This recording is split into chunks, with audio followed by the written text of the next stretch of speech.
Hi everyone. तो आज मैं एक्सप्लेन करूंगी कटान के रूल्स। कटान एक ऐसा गेम है जो स्ट्रैटेजिक प्लस लक दोनों पे डिपेंड करता है और यहाँ पे मिनिमम नंबर ऑफ प्लेयर्स है 2, मैक्सिमम हो सकता है 4।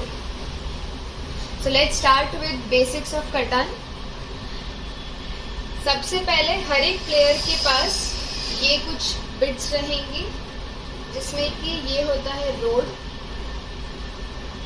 ये है सेटलमेंट और ये है city. At the start of the game हर प्लेयर को 2 सेटलमेंट और 2 रोड्स ऑलरेडी बिल्ट मिलेंगे। फॉर एग्जाम्पल यहाँ पे ब्लू के पास ऑलरेडी 2 सेटलमेंट है, ऑरेंज के पास 2 सेटलमेंट है और सबसे एक एक रोड कनेक्टेड है।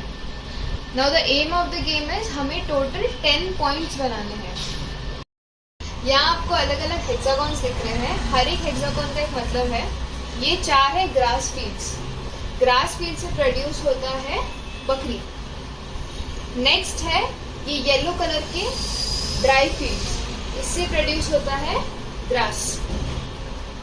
नेक्स्ट है ये माउंटेन्स ग्रे कलर के, इससे प्रोड्यूस होता है ओर।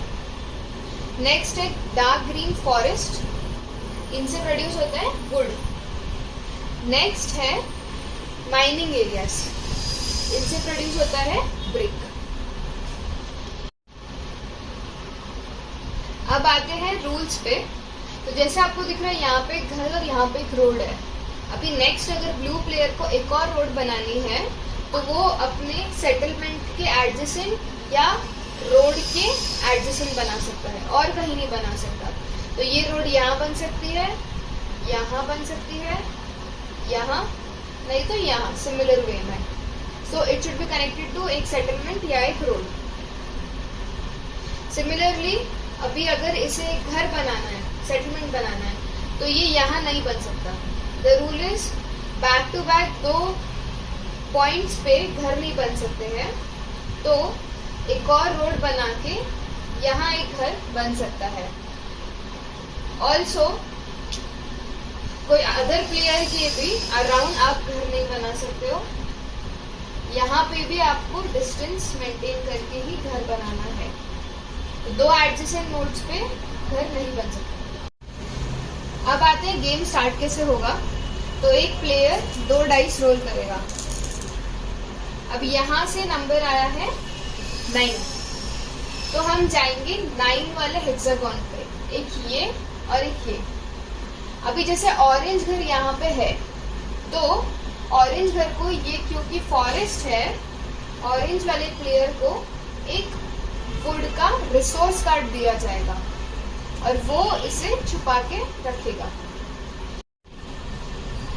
Now for example next player की चांस में आया 3 है यहाँ पे और यहाँ पे। तो अभी 3 के पास है 2 घर, तो ये दोनों प्लेयर को एक एक और मिलेगा, और कार्ड। अभी हम आते हैं टेरिटरी एक्सपेंशन पे। तो अगर आपको एक रोड बनानी है तो आपको ये 2 कार्ड्स लगेंगे, एक सेटलमेंट के लिए 4, एक सिटी के लिए 5 और ये एक डेवलपमेंट कार्ड के लिए। मेरी चांस आने पे सबसे पहले हमें रिसोर्स कार्ड मिलते हैं। जिन जिनके सेटलमेंट जिस हेक्सागॉन पे है वो रिसोर्स कार्ड उन्हें दिया जाएगा। उसके बाद वो प्लेयर कोई भी टेरिटरी एक्सपेंशन कर सकता है। फॉर एग्जाम्पल मेरे पास ये सारे कार्ड हैं, तो सबसे पहले मैं बनाऊंगी एक रोड। तो हमें ये कार्ड सबमिट करने पड़ेंगे बैंक को और उसके बदले मैं एक रोड एक्सपांड कर सकती हूँ। नेक्स्ट मैं एक और चांस खेल सकती हूँ क्योंकि मेरे पास इनफ कार्ड्स हैं। ये कार्ड्स रख के मैं एक सेटलमेंट बना सकती हूँ। अब ये सेटलमेंट हम एडजेसेंट नहीं बना सकते तो मैं यहाँ बनाऊंगी। अब अगर 5 और 6 आता है, इनमें से कोई भी नंबर, तो उस हिसाब से हमें वो वाले रिसोर्स कार्ड मिल सकते हैं। 5 आया तो हमें ये कार्ड मिल सकता है और 6 आया तो ग्रास मिल सकता है। ऑल्सो हर एक सेटलमेंट का 1 विक्ट्री पॉइंट है। So currently my victory point is 1 + 1 2। जीतने के लिए टोटल 10 पॉइंट्स चाहिए। रोड के लिए कोई भी विक्ट्री पॉइंट नहीं होता है। अब सेटलमेंट बनाने के बाद मेरे पास एक और चॉइस है, अगर मेरे पास इनफ कार्ड्स है तो मैं अपग्रेड कर सकती हूँ सिटी में। सिटी के लिए लगता है 2 घास 3 और। करेंटली मेरे पास 3 और नहीं है, तो अगर आपकी चांस है तो आपके पास ऑप्शन होता है ट्रेड होने का। तो आप किसी भी प्लेयर से एक और मांग सकते हैं और उसके बदले में आप कोई भी ट्रेड कर सकते हैं, आप कोई कार्ड दे सकते हैं उन्हें। तो फॉर एग्जाम्पल मैंने ये प्लेयर से और मांगा, उसके बदले में मैंने उन्हें ईट दे दिया, ये होता है ट्रेड। अब ये कार्ड्स में रख के यहाँ एक सिटी अपग्रेड कर सकती हूँ। सिटी का फायदा ये है कि अभी मुझे मिलेंगे 2 victory points, so total points है 2 + 1 3। ये सारे रूल्स यहाँ लिखे गए हैं, किसको कितना विक्ट्री पॉइंट है। एंड अब से अगर 6 आया तो मुझे 1 के बदले 2 ग्रास मिलेंगे, वेराज ऑरेंज प्लेयर को 1 ही ग्रास मिलेगा। So your cards are multiplied by 2 अगर वहां पे आपकी सिटी है तो। यहाँ एक डिफॉल्ट रूल है कि अगर आपके पास 4 सेम कार्ड्स हैं तो आप अपनी चांस में इसको बैंक के साथ रिप्लेस कर सकते हैं। तो ये 4 कार्ड रख के आप कोई भी आप अपने पसंद का कार्ड उठा सकते हैं, सिंगल कार्ड। और अभी यहाँ ऑरेंज प्लेयर अगर खेल रहा है और उसका घर मतलब सेटलमेंट है 3:1 पोर्ट पे, इसका मतलब ये है कि ऑरेंज प्लेयर कोई भी 3 कार्ड रख के कोई भी 1 कार्ड उठा सकता है। ये है फायदा पोर्ट का। अनदर एग्जाम्पल ब्लू प्लेयर का, अगर ब्लू प्लेयर के पास 2:1 पे एक सिटी या एक सेटलमेंट कोई भी चीज हो तो वो 2 ब्रिक्स रख के कोई भी एक कार्ड उठा सकता है, क्योंकि ये 2:1 ब्रिक है। क्वेश्चन मार्क की एनी कार्ड, एंड अगर ब्रिक स्पेसिफिक है तो ब्रिक रखना पड़ेगा, अगर वुड है तो वुड। ऐसे यहाँ पे सारे पोर्ट के रूल्स हैं। यहाँ पे आप देख रहे हैं कि अलग अलग नंबर्स दिए अलग अलग हेक्सागॉन्स को। ये है इनकी probability, red numbers are more probable. और यहाँ पे 7 नंबर नहीं, क्योंकि 7 एक स्पेशल नंबर है। अगर ब्लू को 7 आया तो वो डेजर्ट, ये डेजर्ट है जहाँ पे कुछ नहीं उगता, कोई रिसोर्स कार्ड नहीं मिलता है, और उस पर है एक रॉबर। तो ब्लू के पास एक चांस है कि वो रॉबर को उठा के कोई भी हेक्सागॉन में रख सकता है। फॉर एग्जाम्पल अगर उसने 10 पे रखा तो वो हेक्सागॉन ब्लॉक हो जाएगा। तो अगर 10 नंबर भी आया डाइस पे जहाँ पे ऑरेंज प्लेयर को 2 कार्ड मिलने वाले थे, उसे कुछ नहीं मिलेगा because it is blocked by the robber. उसके बाद जिस भी हेक्सागॉन पे ब्लू ने ये रखा वो उस प्लेयर का 1 कार्ड स्नैच कर सकता है। तो ऑरेंज प्लेयर अपने कार्ड्स ब्लू को दिखाएगा और उसमें से ब्लू कोई भी एक कार्ड स्नैच करके अपने पास रख सकता है।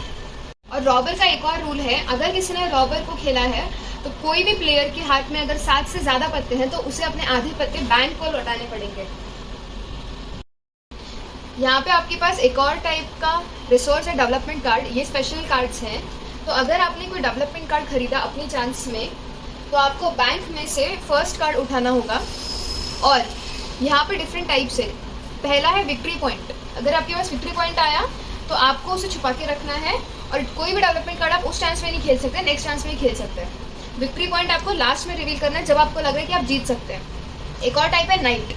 अगर किसी के पास नाइट आता है उस चांस में वो यूज़ नहीं कर सकता, नेक्स्ट चांस में वो नाइट यूज़ करके रॉबर को हिला सकता है। तो अगर किसी प्लेयर ने रॉबर हिला के यहाँ रखा तो उसके पास चॉइस है कि वो ऑरेंज नहीं तो ब्लू में से कोई भी एक प्लेयर का 1 कार्ड स्नैच कर सकता है, 1 रिसोर्स कार्ड। नेक्स्ट टाइप है ईयर ऑफ प्लेंटी। तो यहाँ सबके रूल्स लिखे हैं कि अगर कोई कार्ड आया तो उसका क्या मतलब है। तो ईयर ऑफ प्लेंटी से 2 resource card from the bank, तो आप कोई भी 2 कार्ड बैंक से उठा सकते हो। फिर मोनोपोली मतलब आपको कोई भी रिसोर्स अनाउंस करना है और आप सबके कार्ड छीन सकते हो जो वो रिसोर्स होगा वो। So another way to win quickly is, एक तो आपको यहाँ से पॉइंट्स मिले, एक ऑप्शन है आपके पास अगर विक्ट्री कार्ड आया वो पॉइंट्स आपको मिल सकते हैं। और एक और तरीका है ये 2 और special cards, longest road largest army.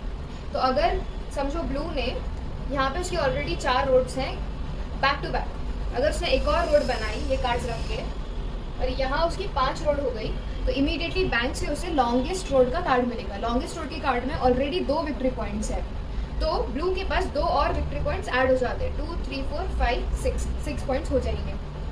अभी इसके बाद अगर ऑरेंज ने अपनी चांस में इसको सरपास किया, 5 से ज़्यादा कॉन्फिडेंट रोड बना दी, फॉर एग्जाम्पल 3 4 5 6, यहाँ 6 बैक टू बैक रोड्स बना दी, तो ये कार्ड पास ऑन हो जाएगा ऑरेंज को एंड ये 2 पॉइंट्स ऑरेंज को मिलेंगे, ब्लू से माइनस हो जाएंगे।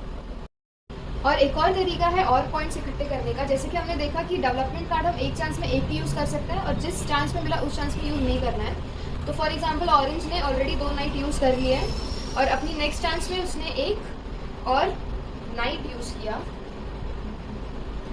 तो उसके पास हो जाते हैं 3 नाइट्स की वजह से बैंक से उसे मिलता है एक लार्जेस्ट आर्मी का कार्ड। तो ऑरेंज को मिलेंगे और 2 विक्ट्री पॉइंट्स। अभी किसी भी प्लेयर को अगर ये कार्ड चाहिए तो उसको ये नाइट्स को एक्सीड करना पड़ेगा। तो अगर ब्लू के पास 4 नाइट्स होंगे तो ये कार्ड ब्लू पे ट्रांसफर हो सकता है। तो आप इस तरह से भी जैसे 2+2 4 5 6 7 8 ऐसे अपने पॉइंट्स बढ़ा सकते हैं। So this was it. This was the tutorial of Catan. Happy playing.